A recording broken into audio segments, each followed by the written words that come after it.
What's going on, everyone? Welcome into the Chiefs Zone podcast. I am Farzin Vasugian. Happy Wednesday to all of you. Hope you're all having a great week as we are getting closer and closer to the final game before Kansas City's bye week. We are getting ready. A lot of you guys tuning in right now. Appreciate you guys. I see you, Bob, Jacob, Goldie, several more of you guys watching live on Facebook, YouTube, X, Instagram. Appreciate all of you guys tuning in live on this Wednesday night. I know you have a lot of options on this Wednesday night. You've got the World Series. You've got Survivor, The Challenge. Do people still watch those shows? I know I do, but not Wednesday nights because I am doing this very podcast with you guys. So appreciate you guys joining me tonight. We've got a lot of things to go over here on this episode of the Chiefs Zone podcast. Big game on Sunday. Feels like a primetime game. It is going to be a nationally televised game between the Chiefs and the Bills. That'll be on CBS, and we'll break that game down, let you know about the betting line and everything else you need to know about that football game on Sunday between the Chiefs and the Bills. Going to be a big one. A lot of playmakers in that one as well. But the Chiefs are the team. They're the favorites going into that. And of course, the breaking news tonight, we covered some of this yesterday, so we're not going to spend too much time on that. But it is official now. Mike Pennel is back with the Kansas City Chiefs. But listen, here's my thing about criticizing teams when they make certain moves. Look, they're the general manager, they're the scouts, they're the guys who do the evaluating, not us. But and I've been big on Brett Veach. You guys know me. But that was one I questioned on Brett Veach. And, well, look now. They went and brought back Mike Pennel. So I'm very excited. I shared the clip, and shout out to Nate Taylor of ESPN, formerly of The Athletic. He was generous enough to allow me to put the clip that he had online of Chris Jones and Mike Pennel just chatting, having some fun during pre-practice warm-ups. So that was pretty cool. Chris Jones was campaigning for him to come back while he was a member of the Bengals. So great to see him back. And you need him because I mentioned this last night. In your next three games, you're facing James Cook at the running back position, then J.K. Dobbins, and after that is going to be Jonathan Taylor. You're going to face those three running backs in the next 4 weeks. Thankfully, there's a bye week in there. This is really the best 3-game stretch to have a bye week. Kansas City needs that, and starts this week as they're going to visit the Buffalo Bills. We'll break that game down later. Travis Kelce had a lot to say on his podcast. We'll go over that. And I also want to touch on the tush push a little bit. I shared my thoughts on that already. I'm not going to revisit that completely, but Jason Kelce actually had some interesting thoughts on the tush push today. Well, it was recorded either Monday or it could have been recorded Monday because the Chiefs played Monday. It was yesterday, but you know what I mean. It came out today. And there were a lot of interesting thoughts from Jason Kelce on that. Before we go any further, I want to let you know this podcast is brought to you by SeatGeek. That's where I get all of my sports tickets, concerts, whatever it is I want to attend. I get them on SeatGeek, and so should you. The Chiefs are going to be away for a couple of games, but hey, we still have college football action. College basketball going to be starting up very soon. World Series tickets, they're off the charts. So if you guys want to catch any of the sports action, guys want to check out the Chiefs and the Colts in a few weeks. Next month, when they return to Arrowhead, you can get your tickets at SeatGeek. And if you're a new SeatGeek customer, you can use my promo code Farzine and save $20 off your first purchase from SeatGeek. Go to SeatGeek.com, pick your tickets, and at checkout, new customers can enter my promo code Farzine and save $20 off their first order from SeatGeek.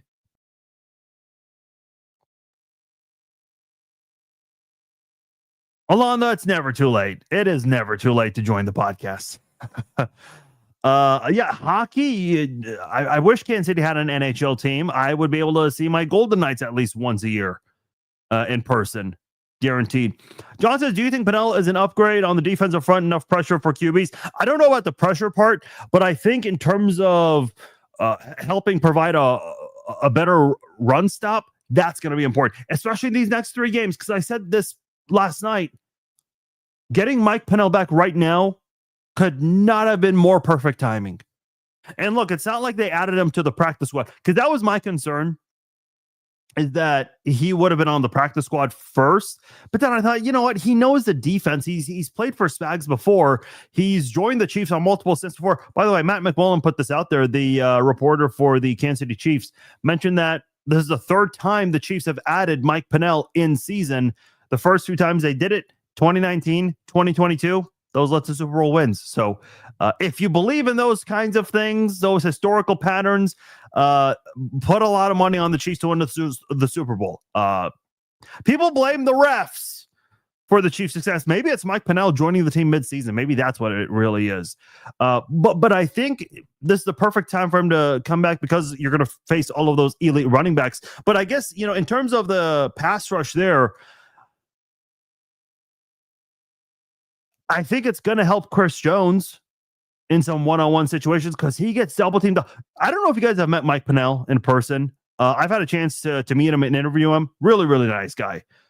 But dude, he is nasty on the field. The dude is big. I remember in training camp, I'd see, the way the defensive line would do their drills, they're pretty close to where the fans are. So the closest you can really get to the players when they're doing position drills is the defensive linemen, because of how close they are to the fans when they're doing their drills before scrimmage. So the first three defensive linemen for any of the drills they do, in any order, it's Chris Jones, George Karlaftis, and Mike Pennel. Those were always the three guys. And I would see Pennel and Jones next to each other a lot. Dude, they're about the same size.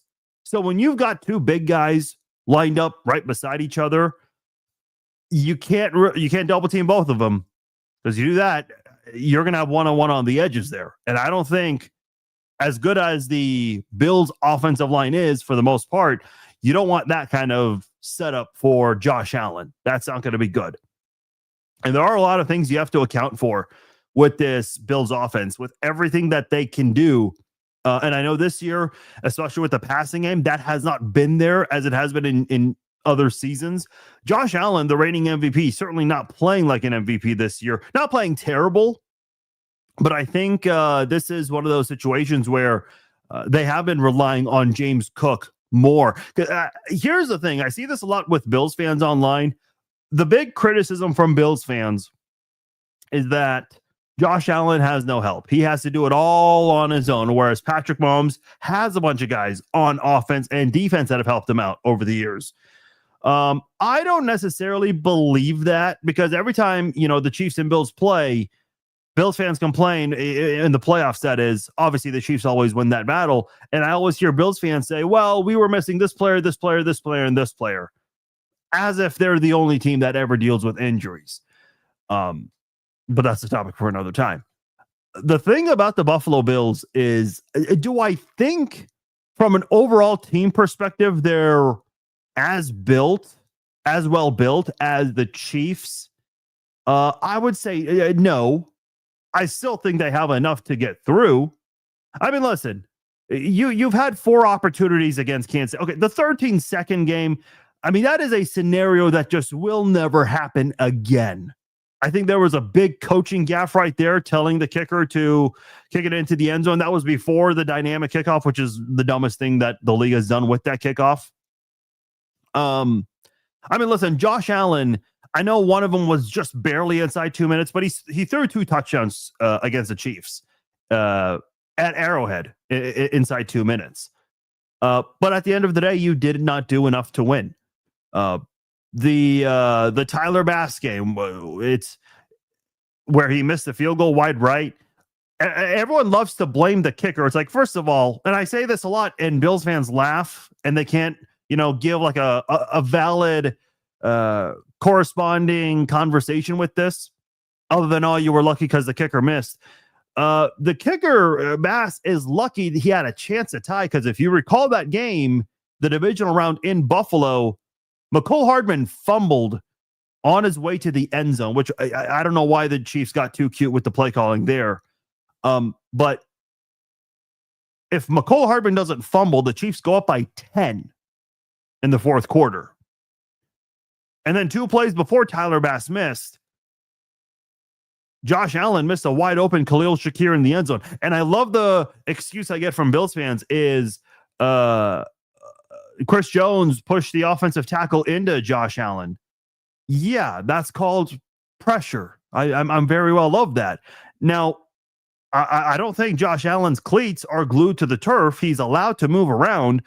Patrick Mahomes has dealt with bad offensive tackle play for a long time in Kansas City, and he's had to learn to have great pocket awareness and be able to move around when he needs to. I remember Carson Palmer, former Bengals, Raiders, and Cardinals quarterback.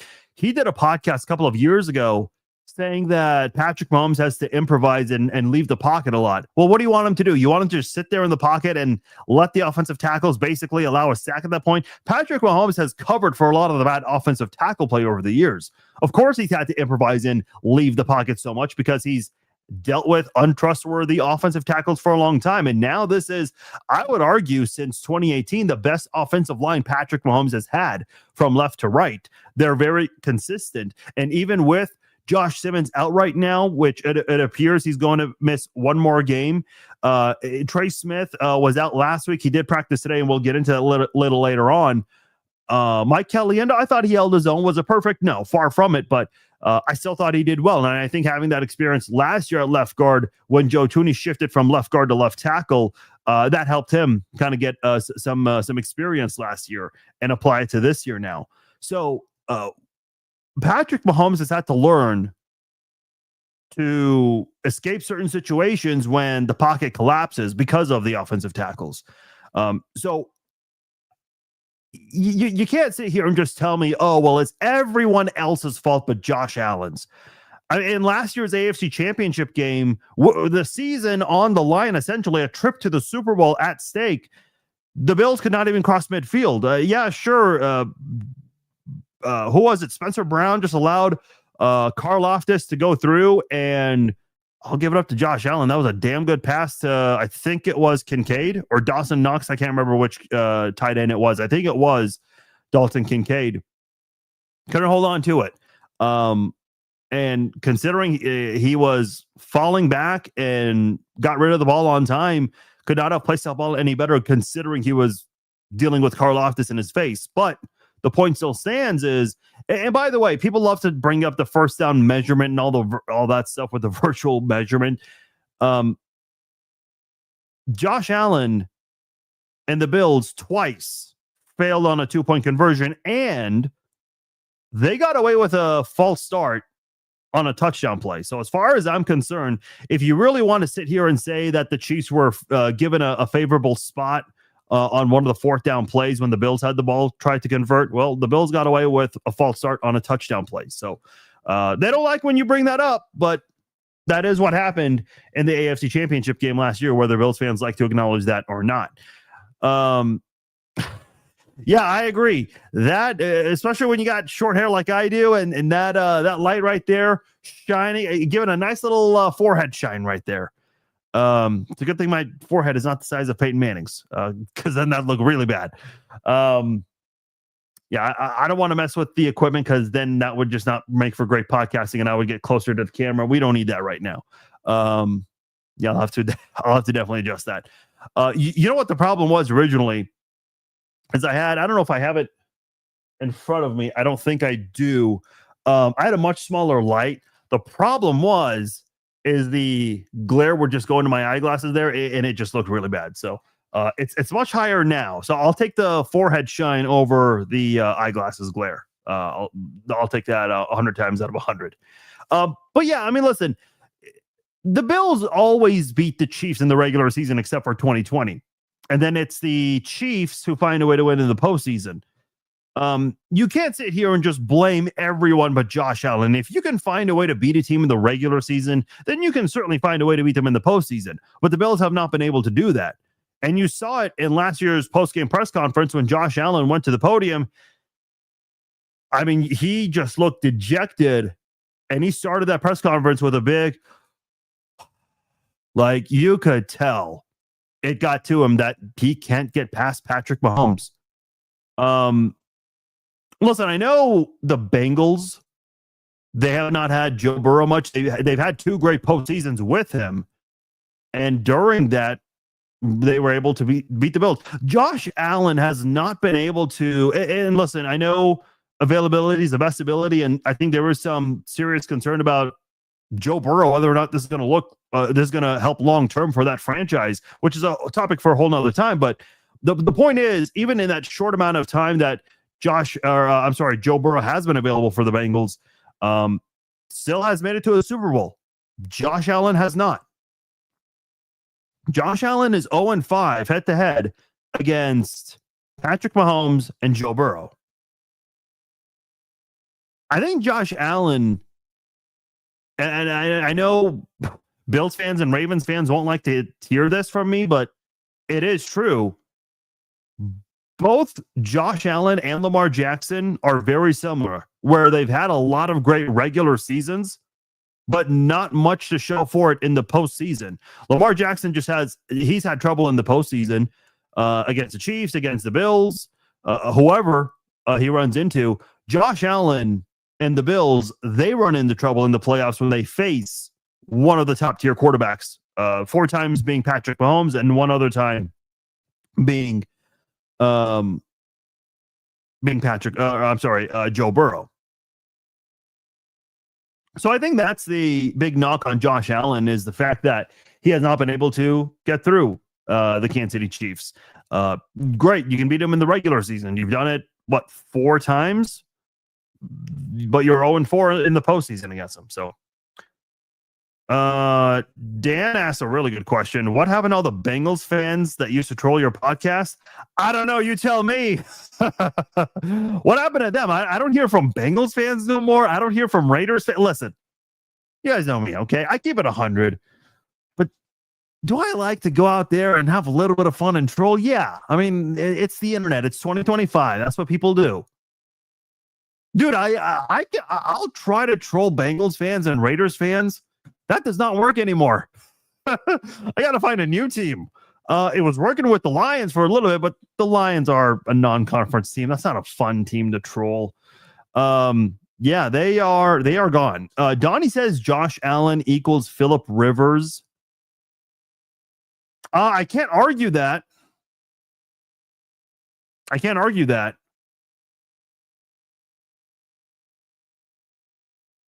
Man, you see, I want to build a case for Phillip Rivers, because I think Phillip Rivers did a lot of great things for the Chargers. But at the end of the day, yeah, he kind of had the same fate where he just could not make a deep postseason run. He never made it to the Super Bowl. I remember when the Patriots, they were on their quest to go undefeated, 19-0. I remember in the AFC Championship game, the Chargers defense, and the Chargers defense had great depth. I would even argue, yeah, the Chargers overall were a better constructed team than the Buffalo Bills are now. I remember that Chargers team picked off Tom Brady 3 times, and they still lost. I think that was in 2007. I think LaDainian Tomlinson, he suffered an injury in that game, and he could not finish the game. So, I mean, they dealt with a lot of things. Josh Allen has 10 kids. No, we're not comparing them in that manner. The AFC West Trash Talk page talks a lot about you. Cool. Tell them to keep talking about me some more. Yeah, no, we're definitely not comparing them in their personal lives. That's for sure. But as far as, yeah, I think that's a good comment there, Donnie. They do kind of have mirror images there. Let me say this about the Bills, because who have they beat this year? They have 4 wins, but who are they against? I mean, have they beat a team with valid credentials this season? They really haven't. So when you look at the Buffalo Bills as a football team, listen, they've got, some great players on offense and defense, and we'll get into that. But as a team, they beat the Ravens. And I think that looked like a great win at first, but Baltimore just decimated with injuries, just not the same team right now. They beat the Jets. Everyone can beat the Jets, except for one team. They beat Miami. Just about everyone's beating Miami. They beat the Saints. Just about everyone's beating the Saints. And listen, I'm not trying to take anything away from them, because I've always said many times, you can only beat who's on your schedule. You never apologize for winning in the National Football League. They beat the Panthers, who are 4-3, now 4-4.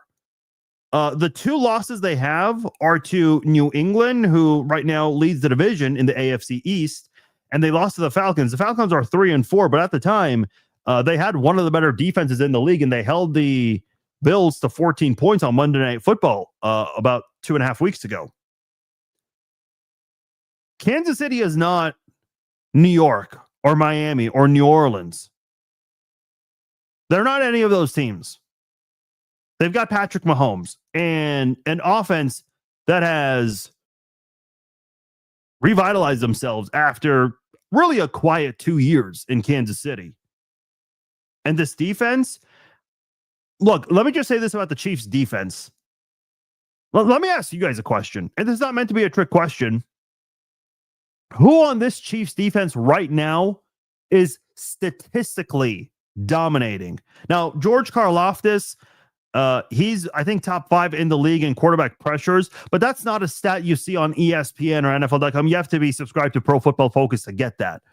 But in terms of like sacks, tackles, interceptions, forced fumbles, takeaways, what one individual on this Chiefs defense is thriving right now? I don't know if there really is one guy that's doing that right now on this Chiefs defense. I don't think there is anyone who is, which is crazy because I remember when the Chiefs had Tamba Hali, Justin Houston, Derek Johnson, Dontari Poe. I would even say Alan Bailey was a little underrated during his time in Kansas City. In the secondary, they had guys like Sean Smith, Marcus Peters, Hussein Abdullah, who was good, Ron Parker, who was heavily underrated, one of the best safeties in the league in terms of pass deflections. The Chiefs had some really good players on their defense prior to Steve Spagnuolo arriving. The problem is that unit never played well together. Individually, they were great. Look at the Chiefs right now. I mean, you've got a lot of great players across the board. Don't get me wrong. Chris Jones, Nick Bolton, George Karlaftis, Trent McDuffie, Brian Cook, who is doing a lot of great things that are not showing up on stat sheets, which leads me to my next point. Those players I mentioned and more, Jalen Watson, Drew Tranquill, Leo Chenal, a lot of those guys are having great seasons. Now, if you're the type of guy who wants to go to ESPN.com, click on the Chiefs tab and click on stats, you're not going to see anything that's going to impress you with the Chiefs defense. A lot of the stuff with Kansas City's defense is not showing up on the stat sheet, but they are a top 5 defensive team. What are they in the league right now in terms of, and I'll pull that up real quickly. I think they're second best defensively in terms of points per game. And I think they're 4th in total defense. That's the kind of football team Kansas City is defensively. I have it in front of me. So they are the best 4th down defense in the league. They're second best in points per game, allowing 16.4 points per game. They're number 4 in total defense. I was about to say total offense. Let's see how are they doing against the run? Not too. Yeah, 11th against the run. Against the pass, they're number 3. But again, the Chiefs are not getting a lot of takeaway. They had a couple this week, excuse me. Mike Dana had one off Deebo Samuel's face mask, and then Jack Cochran got one at the end to put the game away officially. But they're not getting a whole, like, you're not seeing Trent McDuffie ball out. And that's really been, like, what we're talking about right now is a great reflection of Trent McDuffie's career. Trent McDuffie has never thrived statistically in the NFL. And I think that's why he's not getting any Pro Bowl invites, because people just go to ESPN.com and see who the top 5 guys are in interceptions, and those are the guys who get the Pro Bowl votes. Trent McDuffie's been an All-Pro, though. And I think the All-Pro certainly has more meaning and more respect than the Pro Bowl for sure. But this Chiefs defense, they're not doing anything statistically to shine. They're really not. As far as individuals go, as a team, they're playing lights out. The pass rush could be better with the front 4. And we'll see if that changes with Mike Pennell back and if that can help increase the sack total. But man, this Chiefs defense, they're playing really, really well. They were great 2 years ago when they were helping pick up the slack for the offense with the drops. Last year, took a little bit of a step back. And I think L'Jarius Sneed's absence played a hand in that. Not that I think it would have mattered anyway, because Sneed missed a bunch of games last year, still dealing with injuries, unfortunately. But this Chiefs defense still played very well last year, and they tried to help cover up for the offensive struggles because of the offensive line, specifically at the tackle positions. And now there is no need for, and I do agree with you, Moade on YouTube. I said Calais Campbell. I would love to have Calais Campbell. I know I can't remember the name of the guy. Quinnen Williams, I think, for the Jets. That might be a bit of a hefty contract, but that's maybe something they can figure out. Calais Campbell, I think, would be cheaper to bring in. Unfortunately, there are not a lot of options on the defensive line spot for the trade market this year. So Calais Campbell, yeah, I'd love to have it. I think that would help Kansas City. But in terms of this Chiefs football team defensively, the defense is playing great, and they're not having to help pick up the slack for the offense. Why? Because the offense, now that they're close to full strength, at least they're full strength with their skill position players, boy, they're playing some damn good football right now. And what was the knock on Kansas City last year? They're not blowing teams out. Well, what are they doing this year? They're 0-3 in one-score games. The games that they're winning are not by one score. They're out there making it a one-sided contest. And what happens when you're up by 2 or 3 touchdowns in the second half of a game? Even if you have one of the best running backs in the league, you have to abandon the running game. The Lions had to abandon Jahmyr Gibbs and David Montgomery because they were down by 2 scores in the fourth quarter, essentially. And that's never a position the Lions want to be in. The number one scoring team at the time held to 17 points. I know the Ravens defense was banged up, but Lamar Jackson and the Ravens, they had to abandon the running plan because they were down by several scores, so they had to air it out.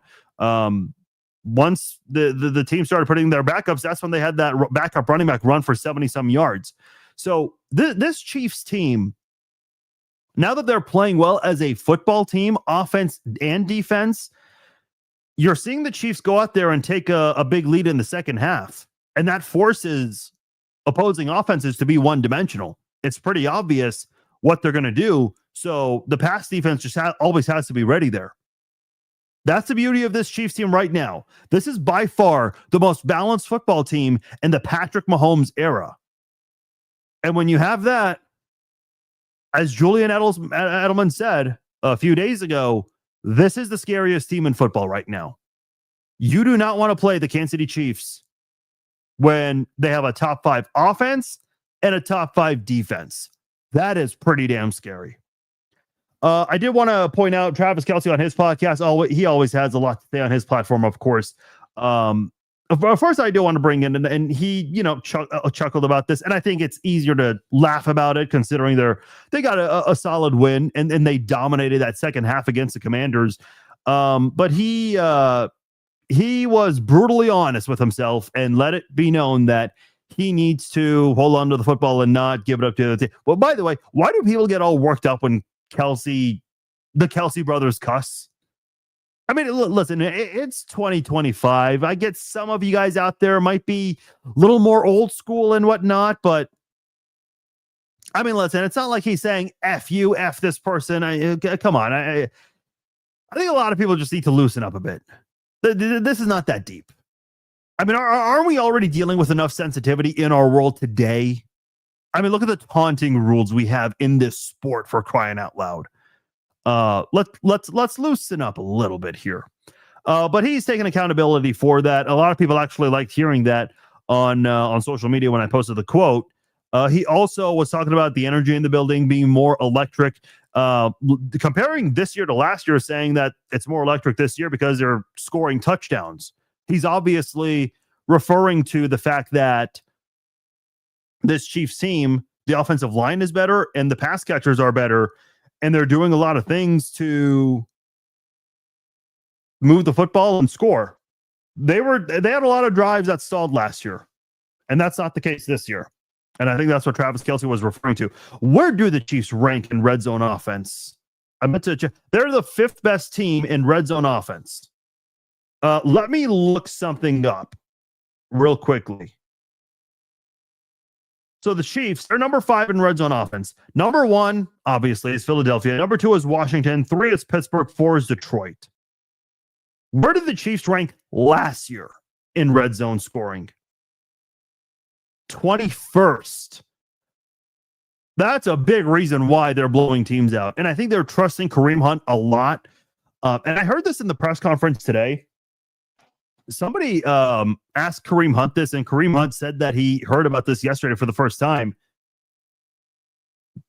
What Kareem Hunt does in short yardage situations is more effective than the tush push, which I think is a little weird to compare the two, but that's just my opinion. But I will say this. Whenever Kareem Hunt needs to get just 1 or 2 yards, he always gets a little extra. And you saw that on Monday Night Football against the Commanders. And by the way, not just they're great in the red zone, but on 4th down, the Chiefs have converted 14 times, more than any team in the NFL. And I understand some teams some teams have already had a bye, and the Chiefs have not had that yet. This is going to be their last game before the bye. But still, 14 conversions. The Chiefs already have more 4th down conversions this year than last year. Listen, I can go on and on about how different this offense is and using some of those team statistics to prove my point. You guys get the idea. This is a much different Chiefs offense. You can't convince me otherwise. And if anyone's going to try to argue this, I mean, just admit it that you're mad that Patrick Mahomes and the Chiefs are doing well, because there are a lot of people, and I went over this last night, so I'm not going to go into this in detail again, but there are a lot of people who wrote off the Chiefs this season at 0-2, and they've done it many times in 2021, in 2022, the 22 offseason, during the 23 season, and I think people are mad that the Chiefs have proven a lot of people wrong, because let's be honest, in this day and age with social media where every athlete, every ESPN, national Fox Sports personality, they're on social media, and all of their content on TV or radio also gets out there. So everyone comes across the criticism that's out there. It's funny. It's always the criticism that's talked about over the praise. And the players, well, let it be known. They let it be known in the Super Bowl 57 parade. And in the Super Bowl 58 parade. Brett Veach had a nice little jab towards all the critics because remember, he picked up the Super Bowl 57 trophy. He said this is a rebuilding year. He then picked up the 58 trophy and said this is a down year. So the Chiefs have let it be known that they've heard the noise. And I remember when the Chiefs beat the Bengals in the AFC Championship game, Clark Hunt was doing his press conference, and he said, well, if you listen to the media in March, or in the offseason, I can't remember if he gave a specific time frame, but he basically mentioned that was referring to the Tyreek Hill trade and how everyone wrote off the Chiefs. Man, I think the Chiefs, they have proven you do not write off this football team. You just don't. They've earned the benefit of the doubt. Because I keep hearing people say, oh, this year's going to be different because Tyreek Hill is out and Devontae Adams is in. Well, that didn't work. The Chiefs went undefeated in the division. Well, this year for sure, because the Chiefs are just dropping everything. Okay, well, they won the Super Bowl again. Oh, this is for sure the year because the Chiefs are getting lucky breaks with toes out of bounds and late calls here and there. Well, that didn't work either. Oh, for sure this year because the Chiefs started 0-2. And there are Hall of Fame coaches across the AFC West. Well, the Chiefs are really essentially caught up in the division right now. So every belief people have that this is the year for sure the Chiefs are going to have their downfall ends up being the complete opposite. Look, as long as you have Patrick Mahomes, you're going to be okay. The good part is you have a much better offense. And they're good. They're more than okay. They're scary. They're maybe the scariest team in football right now. And the only team you could maybe make an argument for is Indianapolis because they've been dominating teams from start to finish. And if Adonai Mitchell does not fumble early, go on his way to the end zone, they probably stay undefeated at this point. And I know they may not be beating the best teams, but the way I see it, they're still the best team in my eyes because no one saw them. No one expected them to do the things that they're doing. One last note on the Bills before we talk about what Jason Kelce had to say. So when you look at strength of victory, basically what, for those who don't know, strength of victory measures the quality wins you have. The Bills have a strength of victory percentage of 256. That is the worst in the AFC. Only two teams have a worse strength of victory percentage. It's the Cowboys and the Saints. They are tied at 250. The Saints are 1-7. The Cowboys are 3-4-1. The Jets and the Titans in the AFC, they only have one win each. And they have a better strength of victory than the Buffalo Bills. Think about that for a moment. Listen, I still think the Buffalo Bills are a good football team. And you can only play who's on your schedule. But when it comes to playing a contender, that's when you could get exposed. I think Kansas City can expose this Buffalo team on the road this week.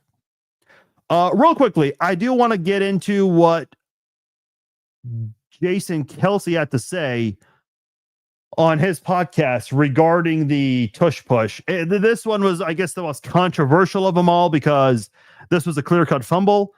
And I saw a lot of Eagles fans coming on my social media saying that that the whistle was blown early. Well, one of the most beloved Eagles of all time, and Jason Kelce, says that was a fumble and it was missed. He said multiple times that it was missed. Now, he's still defending the tush push, saying that, that's not on the team, that's on the referees. But listen, I'll give Jason Kelce credit here because I know he's been defending the tush push pretty strong. But he put his hands up and was like, dude, if the referees are not able to call it right, then maybe it could get banned. I don't think he's advocating for it, but I think he's saying, listen, there might be a logical reason for it now. Like, he's basically letting it be known that it's becoming hard to fight back and defend this. But listen, you guys know me. I have never been a fan of banning the tush push just because it's hard to defend, just because it's a quote-unquote rugby play. I don't agree with banning it because of those reasons. I do agree with banning it if the officiating, and not that this is the Eagles' fault at all, but I do agree with banning it if you're going to miss false starts, because God forbid the same people who criticize or defend the false starts, they've been pointing out Jawan Taylor's jumps by half of a second, a fraction of a second. So we've seen that. So I think it should go both ways. And I think in terms of the Eagles, I think they could be seeing the very last of the tush push. So that'll be coming into an end soon. One last thing before we take a break and break down the game between the Chiefs and the Bills. Dan Orlovsky put this out, and he basically said, rest of the NFL, making it known that it's this is not good news for non-Chiefs teams. To go back to Patrick Mahomes, in the last two seasons, comparing this year and last year, I don't know why it says last two seasons on the ESPN graphic, but whenever Patrick Mahomes has 3 seconds before passing, last year he had 9 touchdowns, 7 interceptions. This year, when Mahomes has 3 or more seconds to throw, he's got 4 touchdowns. So far this year, he's got 4 touchdowns, no picks. His quarterback rating last year with 3+ seconds to throw was a 29. This year it's 69. And in terms of yards per attempt with 3+ seconds to throw, it was 6.8 last year, almost 11 this year. Yeah. Not only do you have all your pass catchers, receivers available, your offensive line is doing pretty damn well. Even though you were down 2 starting offensive linemen last week, still doing well. You'll love to see it. Again, I think that's part of people being frustrated that the Chiefs have it figured out and other teams have not. Take a quick time out from the show to let you know I have partnered with DraftKings Sportsbook for an offer you don't want to miss out on. I have teamed up with DraftKings Sportsbook to give new customers an opportunity to receive bonus bets plus 3 months of NBA League Pass. New customers can bet $5 and get 3 months of NBA League Pass on us, plus unlock $300 in bonus bets if your bet wins. All you have to do is sign up for DraftKings Sportsbook today using my promo code FARZINE. Then just place a $5 bet, and if your bet wins, you will unlock $300 in bonus bets, plus 3 months of NBA League Pass on us, no matter what. Stay in on the action and use your bonus bets on my personal favorite, DraftKings Same Game Parlays, for a shot at an even bigger payout. And if you love the thrill of live betting, DraftKings Sportsbook has got you covered. You can bet live on star player props and in-progress games right as they happen. And you can do all of this right from your phone. Once again, new DraftKings customers can sign up using my promo code FARZINE and place a $5 bet and earn $300 in bonus bets if your bet wins. Plus, 3 months of NBA League Pass on us, no matter what. In partnership with DraftKings Sportsbook. Gambling problem? Call 1-800-GAMBLER. 21 and over. Physically present in Missouri. Eligibility restrictions apply. Bonus bets expire 7 days after issuance. Excludes customers who redeem pre-launch sign-up offer. Terms at sportsbook.draftkings.com/promos.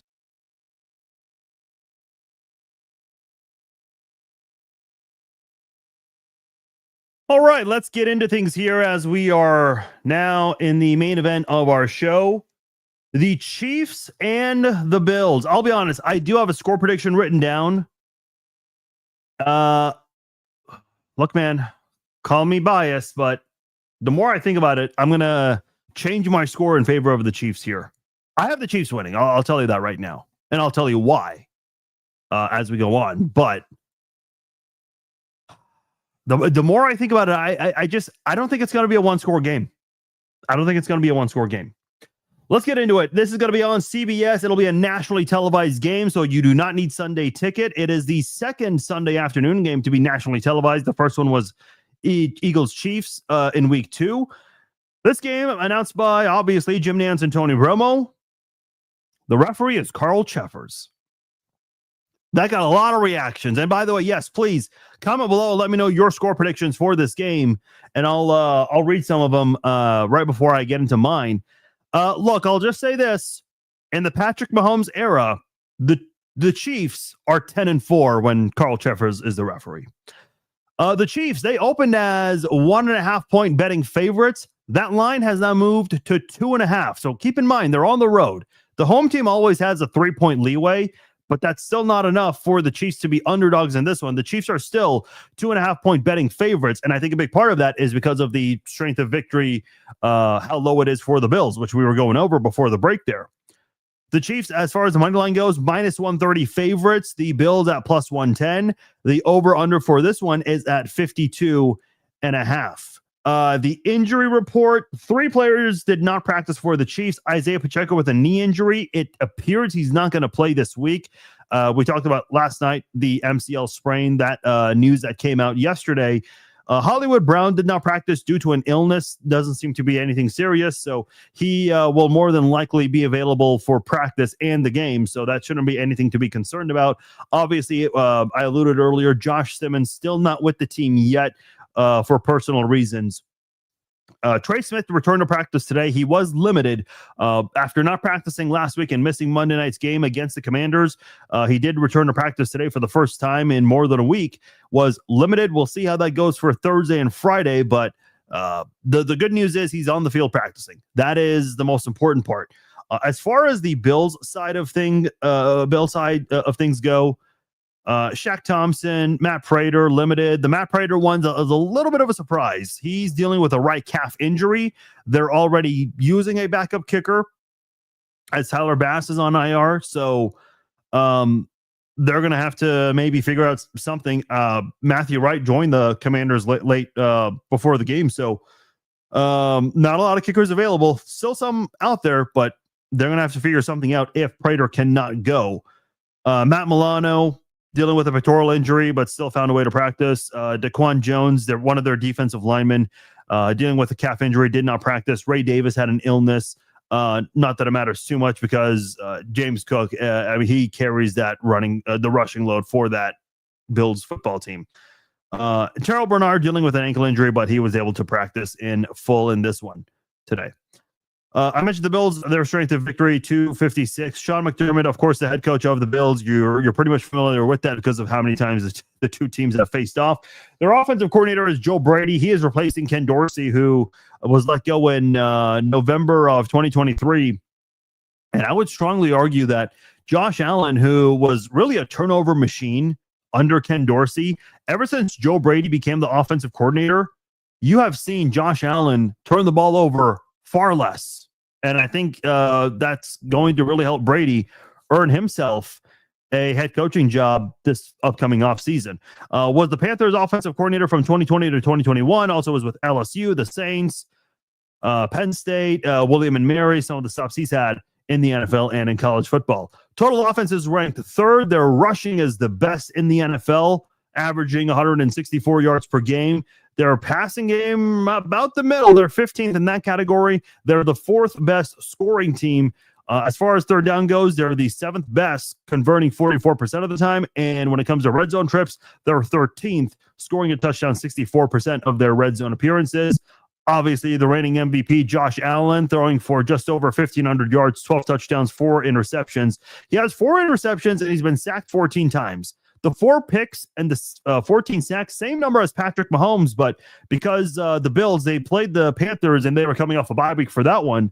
So Mahomes and Allen both have the same number of interceptions thrown and number of times they've been sacked, but Mahomes has played one more game. So tells you, a little bit there. As far as scrambling goes, Josh Allen's one of the best, 261 scrambling yards, third most among quarterbacks. And of course, Patrick Mahomes is second in that category, and Justin Fields is first. He's got 5 touchdowns. That is tied with Jalen Hurts and a couple of other running backs for 7th most in the NFL. 5 rushing touchdowns for Allen. And we know they don't necessarily do the tush push, but they do maybe a different variation of that. And the Chiefs were able to shut that down in the AFC title game last year. So Allen has done a lot of that in goal line situations this year. His best game was in week 1 in that big come-from-behind win against Baltimore, where it seemed like Baltimore had that game wrapped up, but Allen and the Bills, they marched in that fourth quarter there.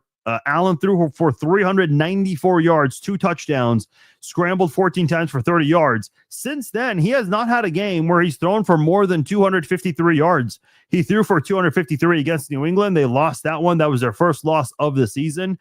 And I think that was the last team, because on that day, there were 2 undefeated teams, the Eagles and the Bills, and they both lost on that day.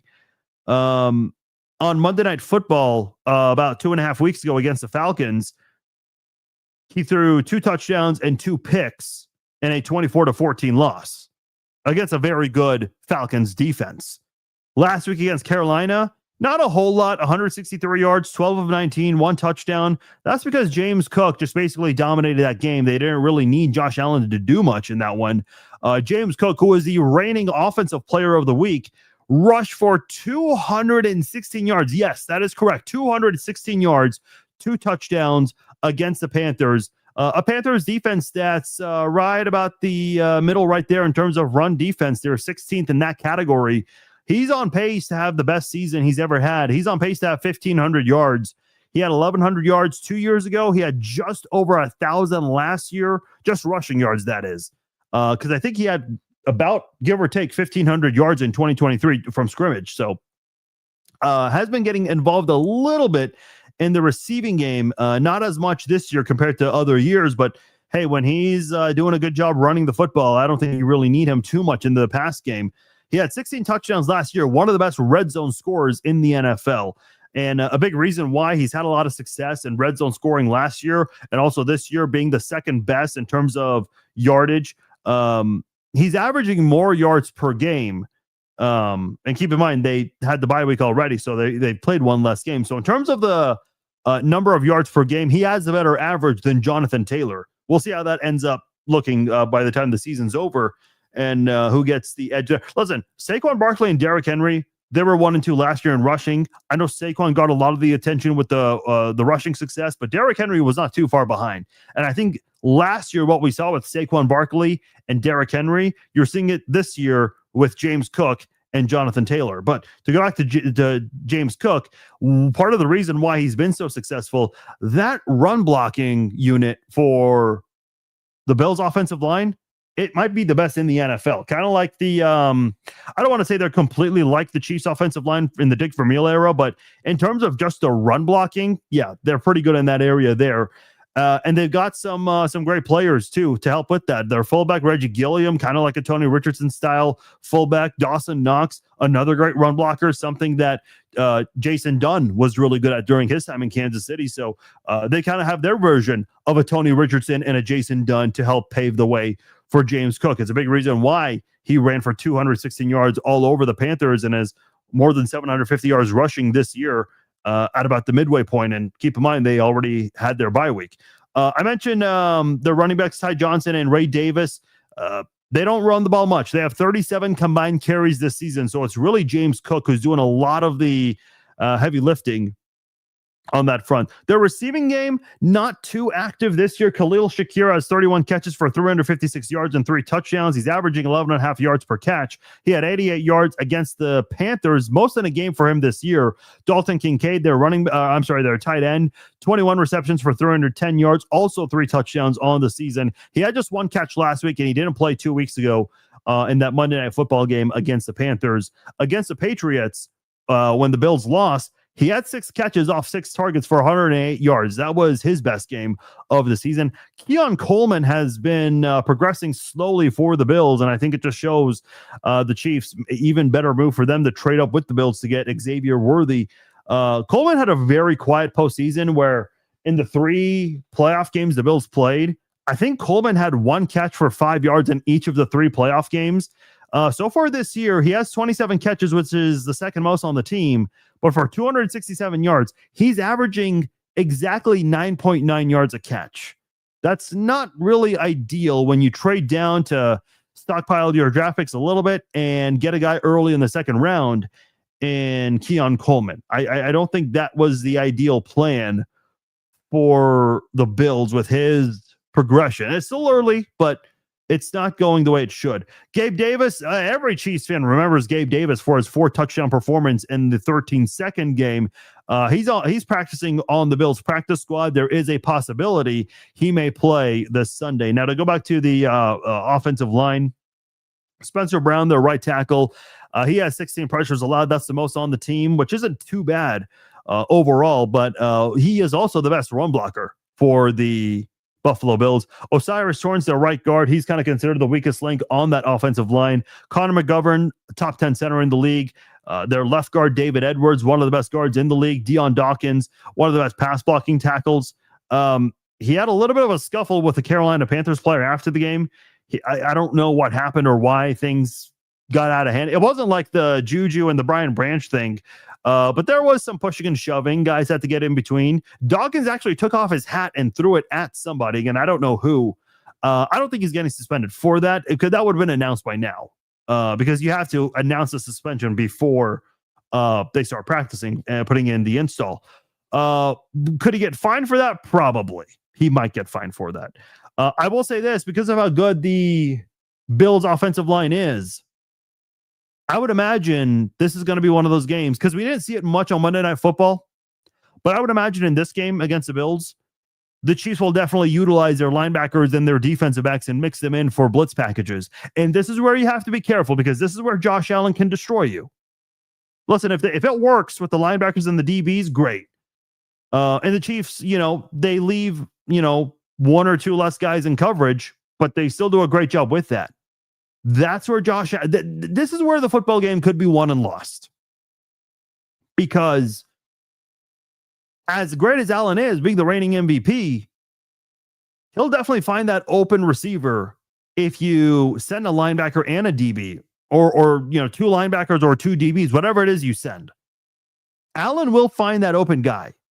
So if the Chiefs are going to do this, which I believe they will, they've got to be very quick about it, and they've got to make sure Allen has no time to get that open receiver in a one-on-one situation.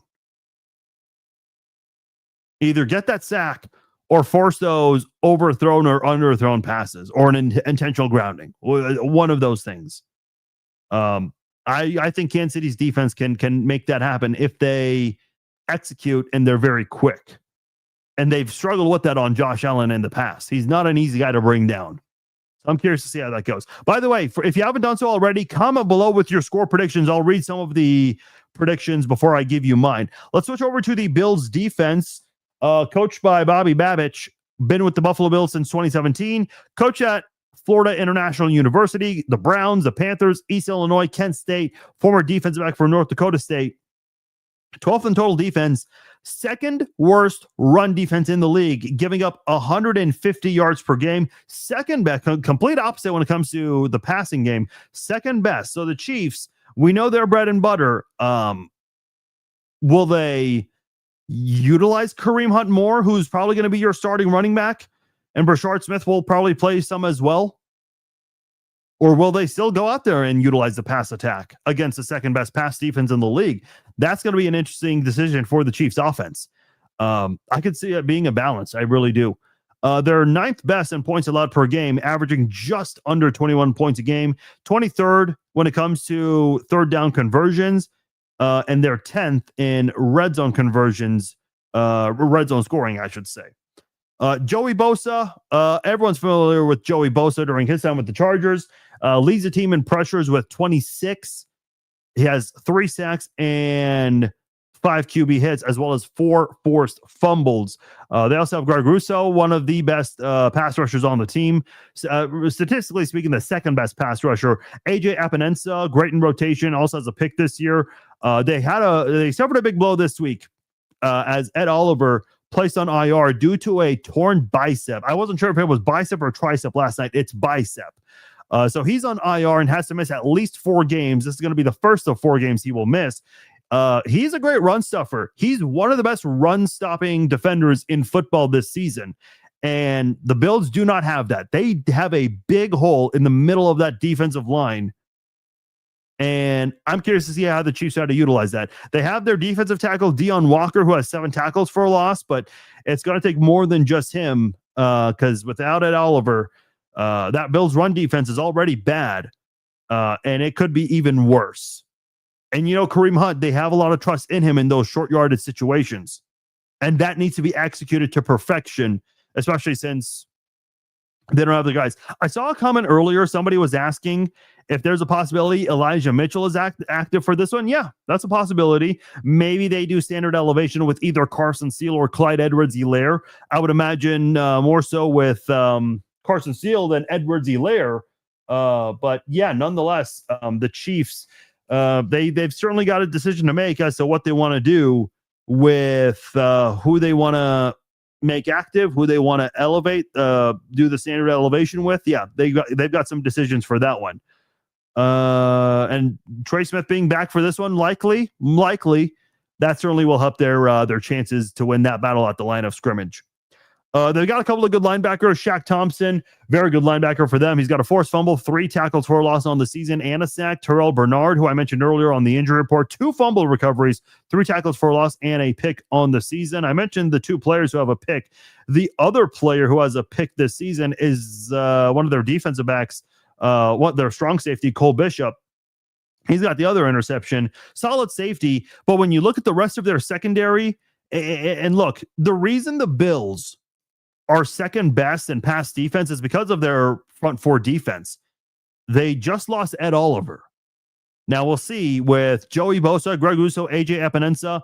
That's still a great trio of edge rushers there that can really be difference makers.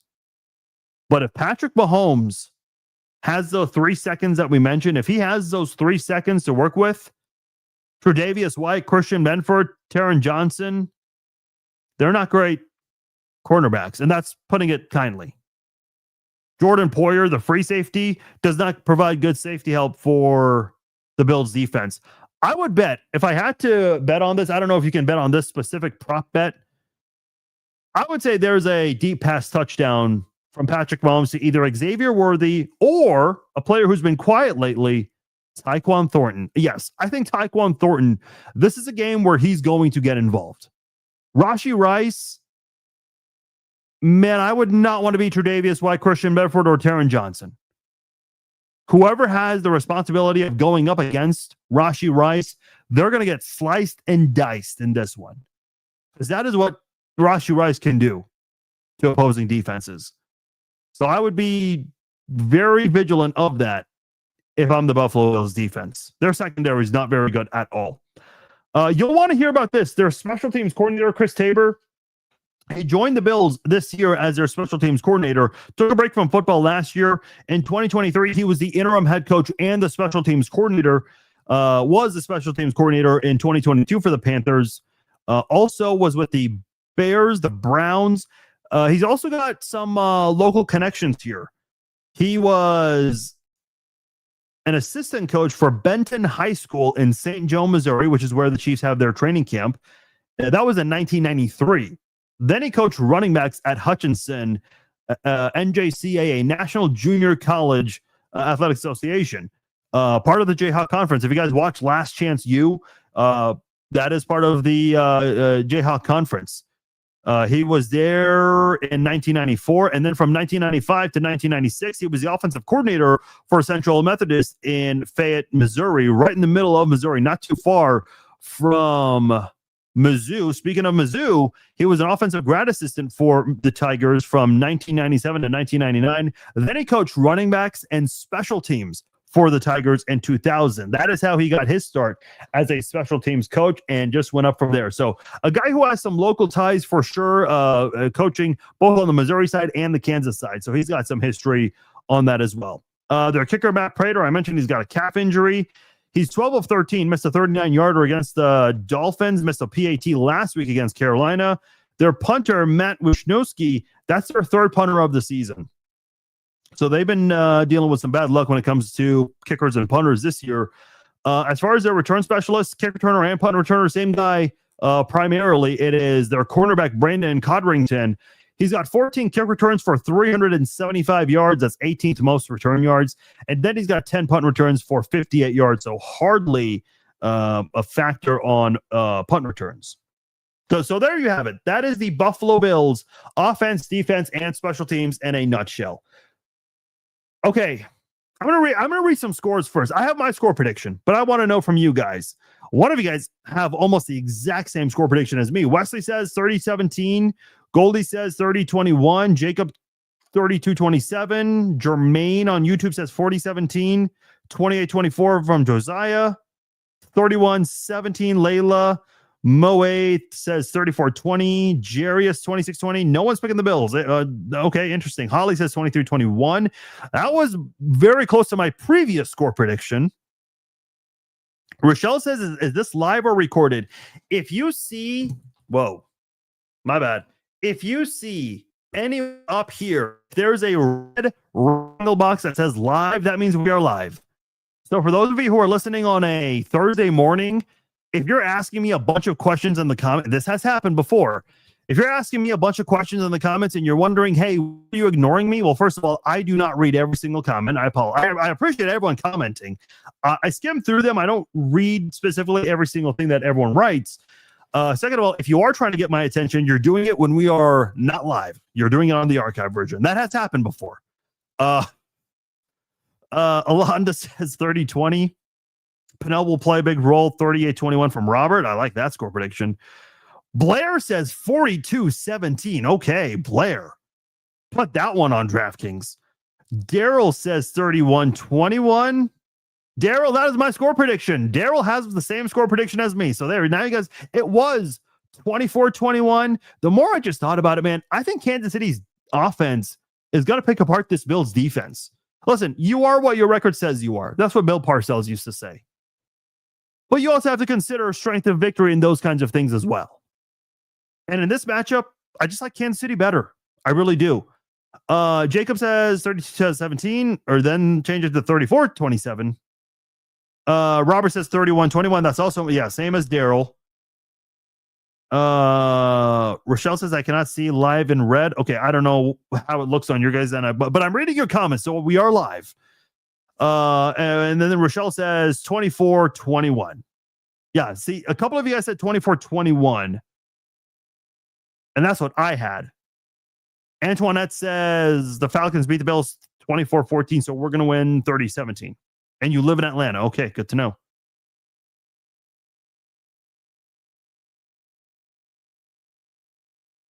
Brad says we have to win 2 out of 3 in the next 3, with Denver has to be one of them. I agree.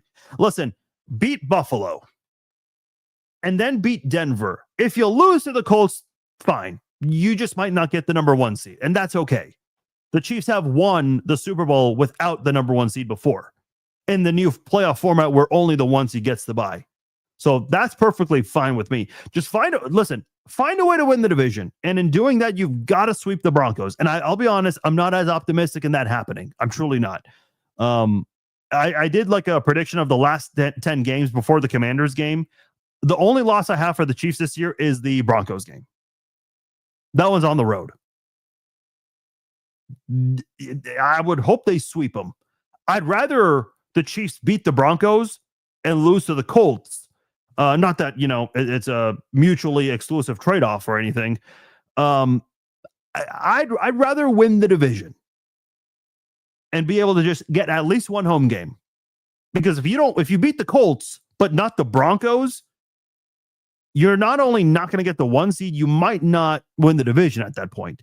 You might be the number 5 seed and probably will rest your starters in week 18 because there's a big gap between 5 and 6 in the wildcard standings, which that is not ideal. But you could do your own self-imposed bye week, if you will, if that's what it comes down to. Defensive line needs to be 100% dialed in. I agree. If the defensive line has a big game, Chiefs are going to win this one. But I am going 31-21. I think the Chiefs will do a lot of good things. And I think the Bills will make some things happen in this one. But I think the Chiefs will have control in the second half of this game here. So that is my score prediction, 31-21. The game is at 3:25 on Sunday. So keep in mind, because it's a later afternoon game, at 10 a.m. Central Time, I'll be doing the pregame live chat right here on Facebook, YouTube, X, and Instagram. And then before that, Friday, 5 p.m. Central Time, I'll be doing the Red Friday Q&A live chat. So come back here Friday at 5 p.m. Central Time with questions, comments. I want you guys to ask whatever you want. We had a really busy Red Friday Q&A live chat last week, and I greatly appreciate you guys doing that. So come back this week. It'll be the last one before the bye week, and we'll obviously have a lot to discuss as this is going to be a big game. We'll likely know more about Trey Smith and his status for the game, and maybe have some other news and notes to go over that night. So make sure you guys join me this Friday for the Red Friday Q&A live chat, 5 p.m. Central Time. My name is Farzin Vousoughian. Thank you all for joining me for this episode of the Chiefs Zone Podcast. If you guys join late, this will be archived very shortly on Facebook, YouTube, and X, and also on podcasting websites such as Spotify and Apple. You'll be able to catch it all there. If you guys enjoyed any part of this live stream, please give it a like, share it with your friends, let them know about the Chiefs Zone Podcast. Anytime you guys can share the content and push it out there, it greatly helps out the live streams, the podcast, the content, all of that stuff really does help us out a lot, especially when you share the videos. Those help out a lot. If you haven't done so already, please subscribe to the YouTube channel, youtube.com/@thechiefszone. Once again, I'm Farzin Vousoughian and appreciate y'all joining me tonight. Talk to y'all Friday night. Take care.